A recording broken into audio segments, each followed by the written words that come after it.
యువత తమ పేరు పక్కన రావణ్ అనే పేరు పెట్టుకోవడం అంటే ఒక ప్యాషన్. ఇప్పుడు ఆజాద్ రావణ్ దేశానికి ఒక గ్లామర్. దేశంలో ఎక్కడ అడుగు పెడితే అక్కడ ప్రజల గుండెల్లో చెదిరిపోని సంతకంలో నిలిచాడంటే అతడు ఏం చేసి ఉంటాడు.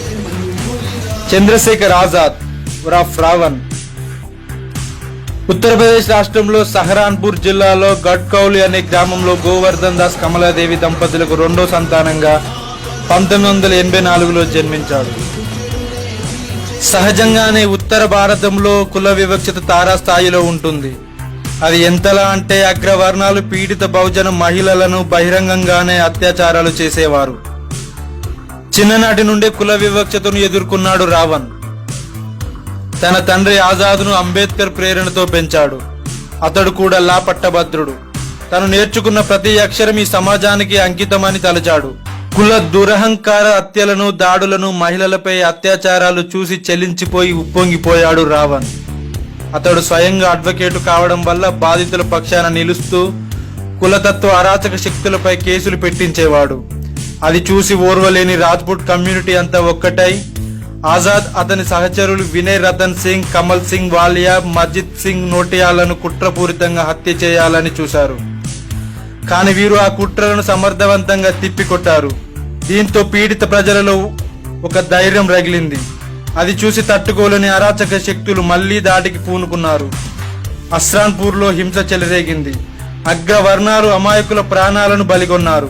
ఆజాద్ రావణ్ ను ఎన్ఎస్ఏ యాక్ట్ కింద అరెస్టు చేసి తీవ్ర చిత్రహింసలకు గురిచేసి జైలులో 13 నెలల పాటు నిర్బంధించారు. రాజ్యం పెట్టిన హింస వల్ల చావు చివరి అంచుల వరకు వెళ్లాడు రావణ్. రాజ్యం ఎంత హింసించినా ఇనుమంతా కూడా వెనక్కి తగ్గలేదు. పత్రిక వాళ్ళు తన తల్లిని, మీ కొడుకును చిత్రహింసలకు గురి చేస్తున్నారు కదా, మీకు బాధ కలగడం లేదా అని అడగగా ఆ తల్లి చెప్పిన సమాధానం విని పత్రిక వాళ్ళు ఆశ్చర్యపోవడం వారి వంతయింది. పీడిత ప్రజల కోసం అంబేద్కర్ తన 4 పిల్లల్ని కోల్పోయాడు. నాకు 3 కొడుకులున్నారు. ఈ సమాజం కోసం ఒక కొడుకు పోతే ఇంకిద్దరు కొడుకులు సిద్ధంగా ఉన్నారు చావుకు భయపడకుండా ఉద్యమించడానికి అని చెప్పింది. బయటికి వచ్చాక ఆజాద్ రావణ్, అతని మిత్రులు కలిసి 2014 జూలై 21వ తారీఖున భీమ్ ఆర్మీ అనే ఒక సామాజిక సంస్థను స్థాపించారు. కేవలం 4తో మొదలై అతి కొద్ది సమయంలోనే దేశం నలువైపులా లక్షల మంది భీమ్ ఆర్మీ సైనికులు ఉన్నారంటే అది ఆజాద్కే సాధ్యం. చూపిన ధైర్యం, తెగువ, సాహసం, ముందు చూపు ఇవన్నీ యువతలో స్ఫూర్తి నింపింది. పీడిత వర్గాలకు ఉచిత విద్య అందించడానికి భీమ్ ఆర్మీ ఎన్నో పాఠశాలలను స్థాపించింది. యూనివర్సిటీల్లో జరిగే కుల వివక్షతకు గురై చనిపోతున్న వారికి అండగా నిలిచాడు ఆజాద్ రావణ్. రోహిత్ వేముల హత్యను నిరసిస్తూ దేశంలో మొదటగా నిరసన కార్యక్రమాన్ని చేపట్టగా అది దావానంలా వ్యాపించి తీవ్ర రూపం దాల్చింది. 2016లో జంతర్ మంతర్లో వేల మందితో బహిరంగ సభను నిర్వహించి పాలకులకు హెచ్చరికలు జారీ చేశాడు ఆజాద్ రావణ్. బహుజనులకు ప్రేరణగా నిలిచిన 500 సంవత్సరాల కింద ఢిల్లీలో నిర్మించిన శ్రీ గురు రవిదాస్ మందిరాన్ని ప్రభుత్వం కూల్చివేయగా ఆజాద్ రావణ్ రవిదాస్ మందిరాన్ని తిరిగి అక్కడ నిర్మించడం కోసం నేను చావడానికైనా సిద్ధపడి వెళ్తున్నాను, నాకు ఎంతమంది అండగా ఉంటారు అని ఒకే ఒక పిలుపునిచ్చాడు. ఆ పిలుపును అందుకొని దేశం నలువైపులా 20 లక్షల మంది ఢిల్లీని దిగ్బంధించడంతో ప్రభుత్వం కుంగు తినడం తమ వంతయింది. ఒక 36 ఏళ్ల యువకుడు కేంద్ర ప్రభుత్వానికి గొంతులో చాపములులా తయారవ్వడాన్ని చూసి సహించలేక ఎన్నో కేసుల్లో ఇరికించి జైలు పాలు చేశారు ఆజాద్ రావణ్ను.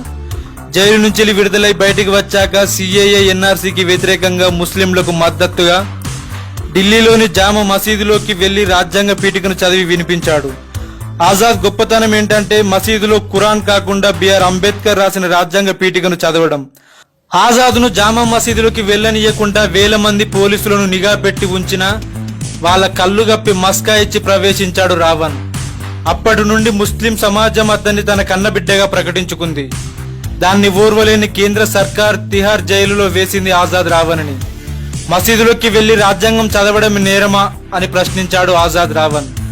అప్పుడు కేంద్రం దగ్గర సమాధానం లేకపోయింది. జైలులో ఉన్నప్పుడే తీవ్ర అవస్థకు గురయ్యాడు. గుండెపోటు వచ్చి చావు బ్రతుకులో అల్లాడిపోయాడు రావణ్. కేంద్రానికి కావాల్సింది ఆజాద్ చావే అన్నట్టుగా జైలు అధికారులు స్పందించలేదు. ప్రజల నుండి తీవ్ర నిరసనలు వెల్లువెత్తిన తర్వాత ఆసుపత్రిలో చికిత్స చేయించారు. ఆంక్షలతో, షరతులతో కూడిన బెయిల్ మంజూరు చేశారు. ఇప్పుడు ప్రతి ముస్లిం ఇంట్లో ఖురాన్ తో పాటు చంద్రశేఖర్ ఆజాద్ రావణ్ ఫోటో ఉంటుందంటే ఆశ్చర్యపోవలసిందే. అక్షరం కూడా రాని వ్యక్తిలో కూడా అధికార కాంక్ష రగిలించాడు ఆజాద్ రావణ్. అంబేద్కర్ గారు చెప్పిన మాట మీ ఇంటి గోడలపై రాసి పెట్టుకోండి, మీరు ఈ దేశానికి పాలకులు కాబోతున్నారు అని. మాన్యవార్ కాన్సీరామ్ గారి కల అయిన ఈ దేశాన్ని పాలించడమే అంతిమ లక్ష్యమని, కాన్సీరామ్ ఆశయాన్ని సాకారం చేయడం కోసం ఆజాద్ సమాజ్ పార్టీని స్థాపించాడు. మెజారిటీకి ప్రజలైన ఎస్సీ, ఎస్టీ, బీసీ, మైనారిటీ ప్రజలకి రాజ్యాధికారం దక్కాలని బహుజన సమాజాన్ని ఏకం చేసి అధికారం వైపు అడుగులు వేస్తున్నారు. చంద్రశేఖర్ ఆజాద్ రావణ్ దేశంలో ఎక్కడ అడుగు పెట్టిన ఒక్కటే నాదం, ఒక్కటే నినాదం. దేకో దేకో కౌన్ ఆయా అంటూ నినాదాలతో ఓరెత్తుతుంది ప్రాంగణమంతా.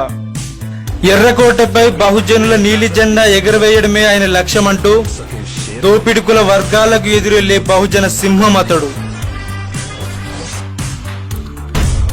ఈ వీడియో మీకు నచ్చినట్లయితే ప్లీజ్ లైక్ అండ్ కామెంట్. ఇంకా మా ఛానల్ని సబ్స్క్రైబ్ చేసుకుని వారు ఎవరైనా ఉంటే ప్లీజ్ వెంటనే సబ్స్క్రైబ్ చేసుకుని పక్కనే ఉన్న గంట సింబల్ని నొక్కండి.